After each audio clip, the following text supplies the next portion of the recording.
think it's really fitting that we're talking about personality. What's that supposed to mean, Katie? I don't know, I guess half these clowns think we're the same person. Maybe we can talk about all the things that make us different. How about we just talk about personality?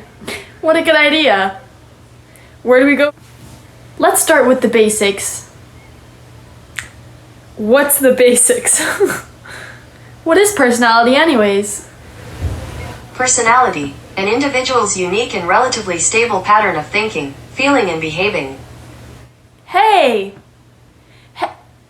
Hey! Thanks, magical voice! I guess like minds think alike. Maddie, that is very contrasting to the topic at hand. I wish we would have done the mental disorders unit. Oh, Maddie, Sigmund Freud has a lot of interesting things to say about psychology.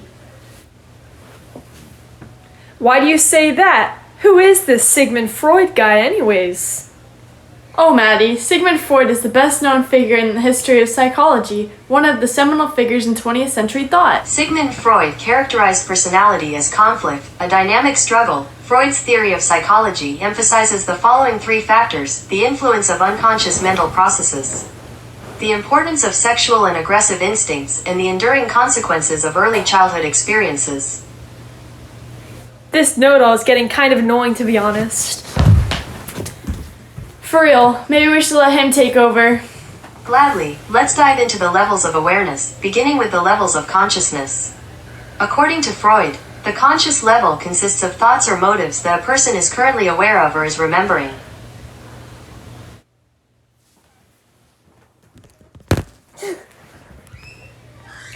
Well, now that he's gone, we'll take it from here.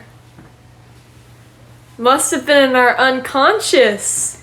I'm glad now we can discuss with the class the preconscious. According to Freud, preconscious level consists of thoughts, motives, and memories that can be voluntarily brought to mind. Now let's talk about the unconscious. Not that unconscious. According to Freud, the unconscious level... I'm sorry, I can't. We have to film this. We have to film this. I don't want to. It's so stupid. It's Sunday. According to Freud, the unconscious level consists of thoughts, feelings, motives, and memories blocked from conscious awareness. Freud believed that the unconscious is not directly accessible. However, dream analysis can be a useful tool for gaining insight into unconscious motives. Wow, maybe you can tell me the meaning of this dream. So basically... Wow, that was an interesting dream. We'll have to cut that out so we can have time to talk to the class about personality structure. So more about this Freud guy? Yup. Freud believed personality is composed of three distinct psychological processes: the id, the ego, and the superego. It is important to remember that these are personality structures and not separate parts of the brain.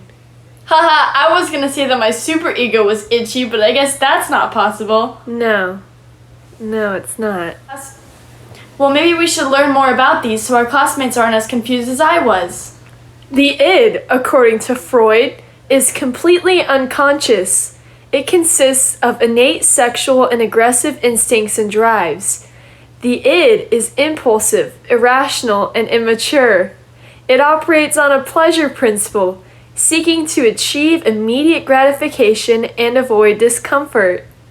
Well, that's an interesting definition. Let's get into the superego. Part conscious, part unconscious. The superego consists of an internalized parental and societal standard and operates on a morality principle seeking the entrance to ethical conduct. Super! You think something that cool would have a giant ego, but the ego and the superego are very different. Maybe you should tell us about it, Maddie. You seem to have a really big ego. If you insist. The ego resides in the conscious and preconscious levels of awareness. The ego is rational and practical. It is keenly aware of external and timely gratification of desires. It operates on the reality principle, seeking to mediate between the demands of the id and the superego. If you don't stop stealing my clothes, Mom's gonna have to seek to mediate the black eye you're about to get. Is that your id speaking? Not very practical.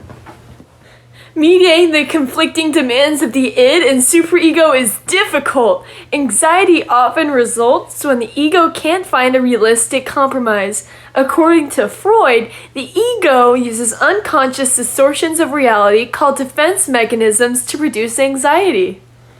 Have you ever heard about the stock market crash, the Great Repression?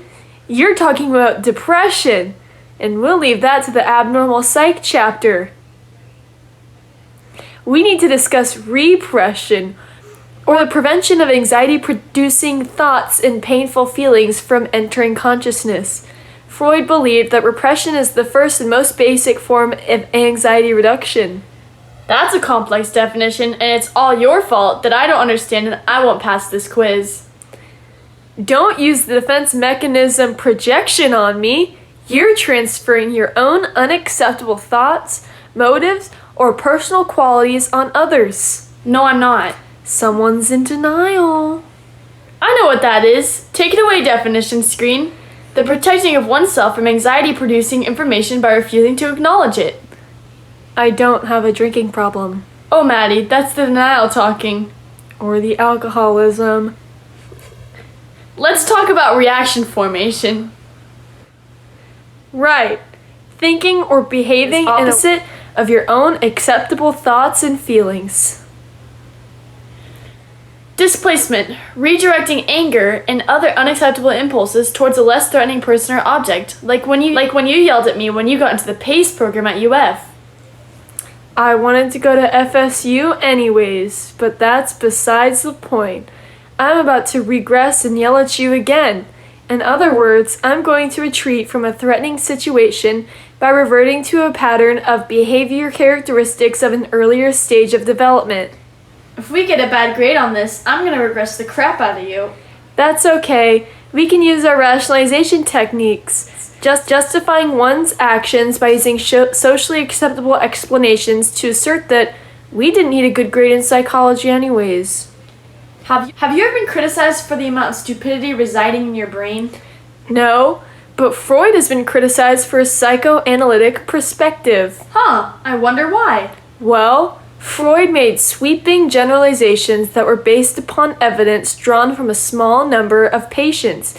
His key concepts are impossible to empirically measure, and Freud's theories often reflect a sexist view of women. Well, although he was criticized for his rational theories, Freud's theories attracted a number of followers. Who would follow that nut job? Alfred Adler and Carl Jung. They are called Neo-Freudians because they continue to work within the psychoanalytical perspective while proposing new theories of their own. I heard Alfred Adler believed that young children and infants are helpless and dependent on others, and that their situation produces deep feelings of weakness, inadequacy, and incompetence that Adler called the inferiority complex. Sounds like he needs to compensate for his inferiority to others with a psychological concept. That reminds me of the inferiority complex you must be feeling being related to me. But that's okay because Adler states that you can compensate for real or imagined weakness by striving to improve and develop your talents and abilities. At least I don't have your superiority complex, or the overcompensation of your feelings of inferiority by exaggerating your accomplishments and denying your limitations. Let's talk about this Carl Jung guy because his name would suggest he is dependent on others. I get it, because it's actually pronounced young, and that's part of Adler's theory. Yeah. However, Carl Jung stressed the importance of unconscious processes. However, he did distinguish between the personal conscious and the collective unconscious. I'm about to collectively unconscious your face. Later, Maddie. According to Jung, the personal unconscious consists of experiences that are unique to each individual. In contrast, the collective unconscious refers to that part of a person's unconscious that is common to all human beings. He theorized that the collective unconscious includes shared human experiences embodied in myths and cultural archetypes such as the wise grandfather and the innocent child and the rebellious son. Sounds like our family. R.I.P. Grandpa.